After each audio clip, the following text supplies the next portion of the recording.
आप सभी भक्तजनों को मेरी ओर से राधे राधे। अम्बरीश जी की कहानी। भक्ति की ऐसी शक्ति जिसने दुर्वासा आर्षि का अहंकार भी तोड़ दिया।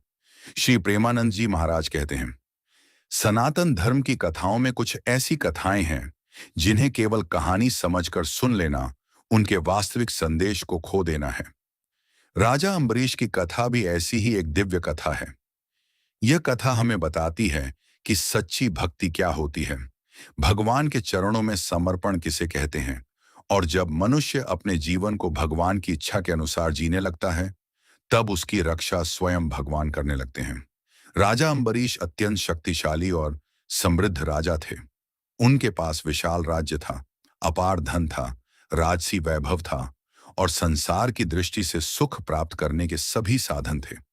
लेकिन उनके मन में इन चीजों का अहंकार नहीं था। उनका मन राजमहल में रहते हुए भी भगवान के चरणों में लगा रहता था। यही उनकी सबसे बड़ी विशेषता थी। संसार में रहकर संसार से ऊपर उठ जाना आसान नहीं होता। जंगल में जाकर साधना करना एक बात है, लेकिन महल में रहते हुए भी मन को भगवान में लगाए रखना दूसरी बात है। अम्बरीश जी ने यही करके दिखाया। उनके पास राज्य था, लेकिन राज्य उनके मन पर शासन नहीं करता था। उनके पास धन था, लेकिन धन उन्हें भगवान से दूर नहीं कर पाया।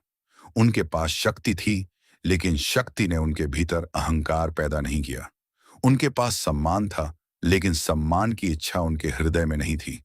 उनका जीवन एक ही भावना से चलता था, हे प्रभु, यह सब आपका है, मैं भी आपका हूं। मेरे जीवन का उद्देश्य केवल आपकी भक्ति करना है। यही सच्ची भक्ति है। भक्ति का अर्थ केवल मंदिर जाना नहीं है। भक्ति का अर्थ केवल माला जपना नहीं है। भक्ति का अर्थ केवल भगवान का नाम लेना नहीं है। भक्ति का सबसे बड़ा अर्थ है अपने अहंकार को भगवान के चरणों में रख देना। जब मनुष्य कहता है, प्रभु, मेरी इच्छा नहीं, आपकी इच्छा सर्वोपरि है, तभी उसके जीवन में वास्तविक भक्ति का जन्म होता है। राजा अम्बरीश कौन थे? राजा अम्बरीश महान भक्तों में गिने जाते हैं। वे भगवान विष्णु के परम भक्त थे। उनके जीवन का सबसे बड़ा आधार भगवान की भक्ति थी। वे राजधर्म का पालन करते थे, प्रजा की सेवा करते थे और अपने जीवन की प्रत्येक शक्ति को भगवान की सेवा में लगाते थे। उनकी भक्ति केवल पूजा के समय तक सीमित नहीं थी। वे अपने मन को भगवान के चरणों में, अपनी वाणी को भगवान के गुणों के वर्णन में, अपने हाथों को भगवान की सेवा में, अपने कानों को भगवान की कथाओं को सुनने में, अपनी आंखों को भगवान के दर्शन में, अपने पैरों को तीर्थ और मंदिर की यात्रा में, अपनी इच्छाओं को भगवान की इच्छा में समर्पित रखते थे। यही कारण था कि उनका पूरा जीवन भक्ति बन गया था। आज हम भगवान को कुछ समय देते हैं और संसार को बाकी पूरा दिन। लेकिन अम्बरीश जी का जीवन इसके विपरीत था। उनका जीवन संसार में था, लेकिन मन भगवान में था। यही बात हमें समझने की आवश्यकता है। संसार छोड़ देना ही वैराग्य नहीं है। संसार में रहते हुए अपने मन को भगवान के चरणों में रख देना भी महान वैराग्य है। भक्ति का वास्तविक अर्थ। अम्बरीश जी की कथा सुनते समय सबसे पहले हमें यह समझना चाहिए कि भक्ति आखिर है क्या। अगर कोई व्यक्ति मंदिर जाता है लेकिन बाहर आकर दूसरों से घृणा करता है, तो उसकी भक्ति अधूरी है। अगर कोई व्यक्ति भगवान का नाम जपता है लेकिन अपने अहंकार को छोड़ने के लिए तैयार नहीं है, तो उसकी साधना अधूरी है। अगर कोई व्यक्ति हजारों बार भगवान का नाम लेता है लेकिन किसी भूखे को भोजन देने में उसे परेशानी होती है, तो उसे अपनी भक्ति के स्वरूप पर विचार करना चाहिए। भक्ति का अर्थ है हृदय का परिवर्तन। जब भगवान का नाम लेने से हमारा व्यवहार बदलने लगे, तब समझिए कि भक्ति भीतर उतर रही है। जब अपमान मिलने पर भी मनुष्य संयम रखे, तब भक्ति है। जब कोई धोखा दे और फिर भी मनुष्य भगवान पर विश्वास रखे, तब भक्ति है। जब परिस्थितियां विपरीत हों और फिर भी मनुष्य कहे, जो होगा भगवान की इच्छा से होगा, तब भक्ति है। राजा अम्बरीश के जीवन में यही भक्ति दिखाई देती है। राजा अम्बरीश और एकादशी व्रत। राजा अम्बरीश भगवान विष्णु के भक्त थे और वे एकादशी व्रत का विशेष पालन करते थे। एक बार उन्होंने एकादशी का व्रत किया। व्रत के अगले दिन द्वादशी को पारण करना था। शास्त्रों में पारण का अपना समय बताया गया है। इसलिए अम्बरीश जी समय का विशेष ध्यान रखते हुए भगवान की आराधना कर रहे थे। उसी समय महान ऋषि दुर्वासा उनके यहाँ पधारे। दुर्वासा ऋषि अत्यंत तेजस्वी और क्रोधी स्वभाव के लिए प्रसिद्ध थे। अम्बरीश जी ने उनका अत्यंत सम्मान किया। उन्होंने आरष्य का स्वागत किया और उनसे भोजन ग्रहण करने का अनुरोध किया। दुर्वासा आरष्य ने कहा कि वे पहले स्नान करने जाएंगे और उसके बाद भोजन करेंगे। राजा अम्बरीश ने उनकी बात स्वीकार कर ली, लेकिन समय बीतता गया। द्वादशी का पारण समय समाप्त होने वाला था। राजा के सामने धर्म संकट खड़ा हो गया। एक तरफ अतिथि का सम्मान था, दूसरी तरफ व्रत के पारण का समय। राजा अम्बरीश किसी भी प्रकार से धर्म का उल्लंघन नहीं करना चाहते थे। उन्होंने विद्वानों से सलाह ली। तब उन्हें बताया गया कि भगवान का चरणामृत या तुलसी का जल ग्रहण करना पारण और उपवास दोनों के बीच एक प्रकार का संतुलन माना जा सकता है। राजा ने भगवान का स्मरण करते हुए केवल तुलसी युक्त जल ग्रहण किया। उन्होंने भोजन नहीं किया। उनका उद्देश्य दुर्वासा आर्षि का अपमान करना नहीं था। उनका उद्देश्य अपने व्रत की मर्यादा बनाए रखना था। लेकिन जब दुर्वासा आर्षि लौट कर आए तो उन्हें पता चला कि अम्बरीश जी ने जल ग्रहण कर लिया है। दुर्वासा आर्षि को लगा कि राजा ने उनका अपमान किया है। उनका क्रोध भड़क उठा। क्रोध का परिणाम दुर्वासा आर्षि ने अपने जटाजूट से एक भयंकर कृत्या उत्पन्न की।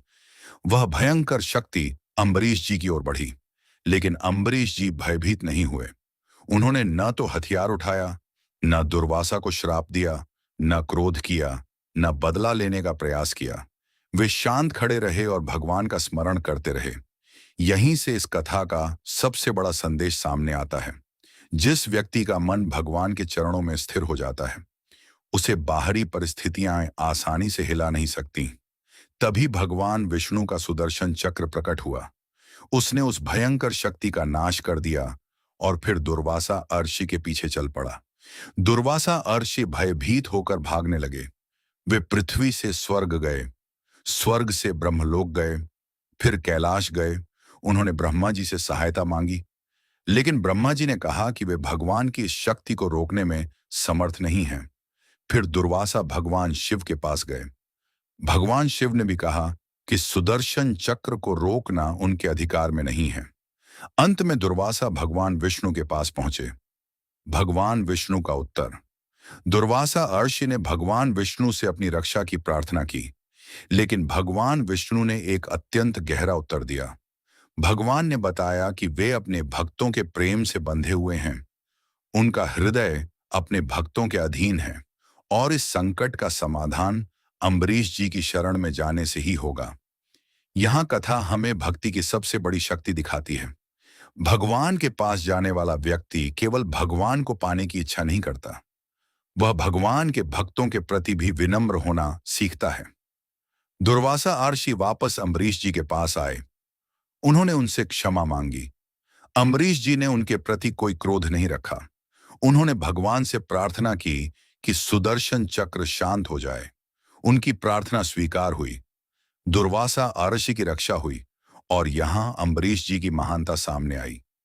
जिस व्यक्ति ने उनके ऊपर संकट भेजा था, उसी व्यक्ति के लिए उन्होंने भगवान से प्रार्थना की। यही सच्ची भक्ति है। अम्बरीश जी ने बदला क्यों नहीं लिया? आज मनुष्य की सबसे बड़ी समस्या क्या है? अहंकार और बदला। किसी ने कुछ कह दिया, हम बदला लेने की सोचते हैं।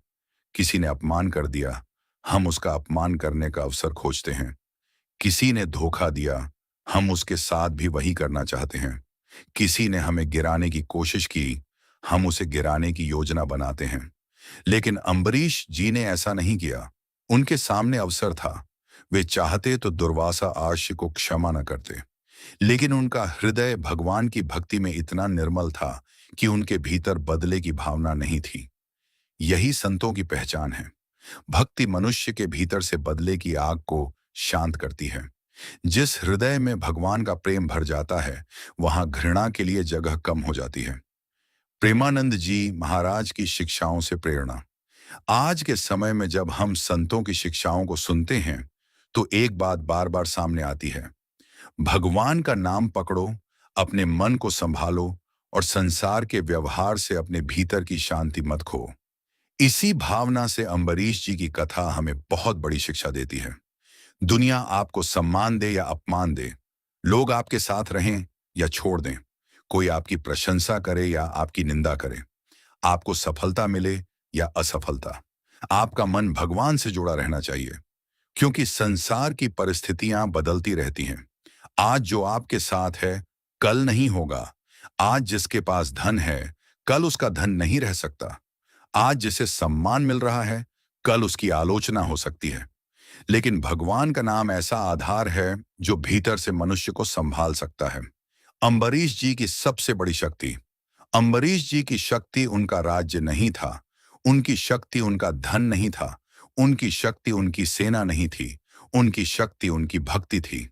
जब दुर्वासा अर्षि उनके सामने क्रोधित होकर खड़े थे, तब राजा के पास सांसारिक दृष्टि से बहुत कुछ था, लेकिन उन्होंने अपनी रक्षा के लिए अपने सामर्थ्य पर भरोसा नहीं किया। उन्होंने भगवान पर भरोसा किया। यह विश्वास ही उनकी शक्ति बन गया। यही कारण है कि हमें भी जीवन में यह सीखना चाहिए। अपनी शक्ति पर घमंड मत करो, भगवान पर विश्वास रखो। इसका अर्थ यह नहीं कि मनुष्य कर्म करना छोड़ दे, बल्कि इसका अर्थ है कर्म पूरी निष्ठा से करो और परिणाम भगवान पर छोड़ दो। संसार में रहते हुए भक्ति। अम्बरीश जी राजा थे। इसका मतलब है कि वे संसार से भागे नहीं थे। उन्होंने राज्य छोड़ा नहीं, उन्होंने अपनी जिम्मेदारियों से मुंह नहीं मोड़ा। वे प्रजा की सेवा करते थे, राज धर्म निभाते थे, लेकिन इन सब के बीच भगवान को नहीं भूले। आज हम अक्सर कहते हैं, हमारे पास पूजा करने का समय नहीं है, हम बहुत व्यस्त हैं, काम बहुत है। लेकिन अम्बरीश जी की कथा बताती है कि भक्ति केवल मंदिर में बैठकर करने वाली चीज नहीं है। आप अपना काम ईमानदारी से करते हुए भी भगवान को याद कर सकते हैं। घर चलाते हुए भी भगवान को याद कर सकते हैं।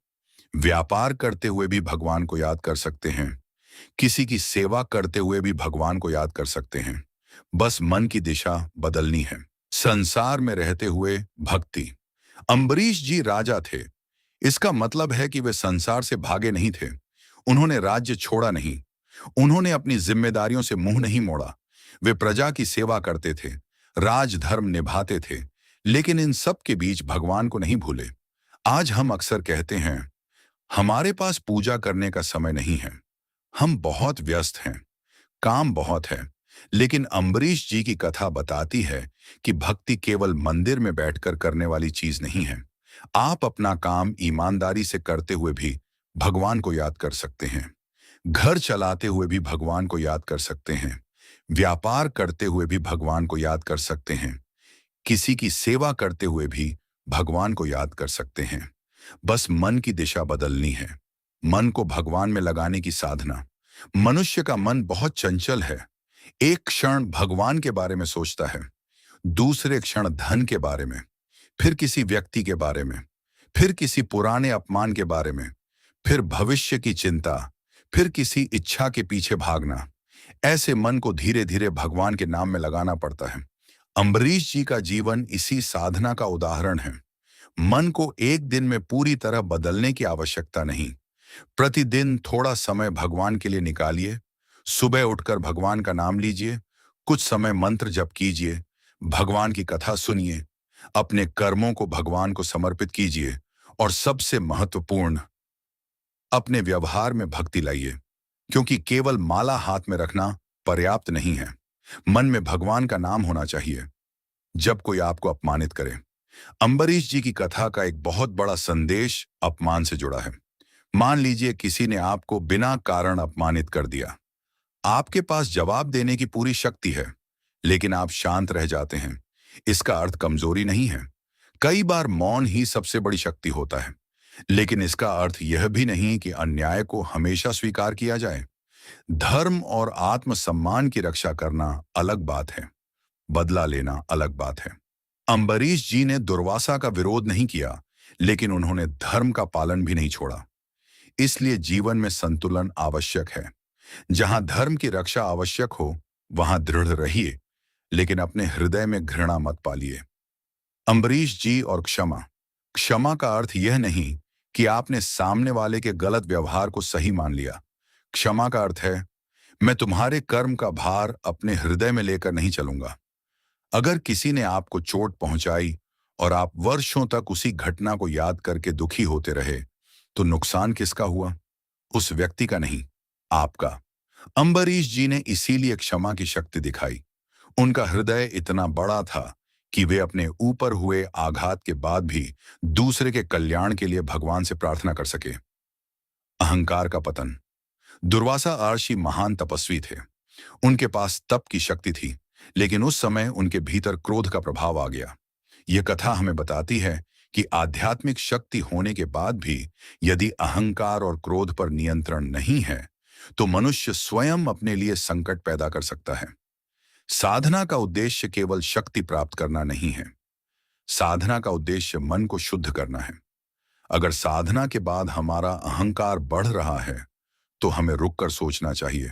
अगर हमें लगता है मैं सबसे बड़ा भक्त हूं, मुझसे बड़ा साधक कोई नहीं, मुझे सब कुछ आता है, तो समझिए कि साधना अभी भीतर तक नहीं पहुंची। सच्ची भक्ति मनुष्य को विनम्र बनाती है। भगवान भक्त के साथ क्यों खड़े होते हैं? अम्बरीश जी की कथा में यह भाव बहुत सुंदर रूप से सामने आता है कि भगवान अपने भक्त के प्रेम को अत्यंत महत्व देते हैं। भगवान को धन नहीं चाहिए, भगवान को दिखावा नहीं चाहिए, भगवान को केवल शुद्ध हृदय चाहिए, जिसके भीतर छल नहीं है, जिसके भीतर कपट नहीं है, जो भगवान को अपना मानकर उनके चरणों में समर्पित हो गया है। ऐसे भक्त के लिए भगवान स्वयं रक्षा का साधन बनते हैं। इसका अर्थ यह नहीं कि भक्त के जीवन में कभी कठिनाई नहीं आएगी। कठिनाइयां आएंगी, लेकिन भक्त कठिनाइयों में टूटेगा नहीं, क्योंकि उसके भीतर विश्वास होगा। आज के मनुष्य के लिए अम्बरीश जी की कथा। आज मनुष्य के पास सुविधाएं बहुत हैं, लेकिन शांति कम है। घर बड़े हो गए हैं, लेकिन दिल छोटे हो गए हैं। संपत्ति बढ़ गई है, लेकिन संतोष कम हो गया है। संपर्क बढ़ गए हैं, लेकिन अपनापन कम हो गया है। जानकारी बढ़ गई है, लेकिन विवेक कम हो गया है। ऐसे समय में अम्बरीश जी की कथा हमें वापस भीतर की ओर ले जाती है। ये कथा कहती है, अपने मन को देखो, अपने अहंकार को देखो, अपने क्रोध को देखो, अपनी इच्छाओं को देखो, और फिर भगवान के नाम को पकड़ो। जब जीवन में संकट आए, अगर आपके जीवन में इस समय कोई संकट है, तो अम्बरीश जी को याद कीजिए। हो सकता है आपके पास नौकरी की चिंता हो सकता है परिवार में समस्या हो सकता है किसी अपने ने धोखा दिया हो सकता है आपको अपमान मिला हो सकता है आपके सामने भविष्य का रास्ता स्पष्ट न हो। ऐसे समय में मन बार बार कहेगा, सब खत्म हो गया, लेकिन भगवान का नाम कहता है, यह समय भी गुजर जाएगा।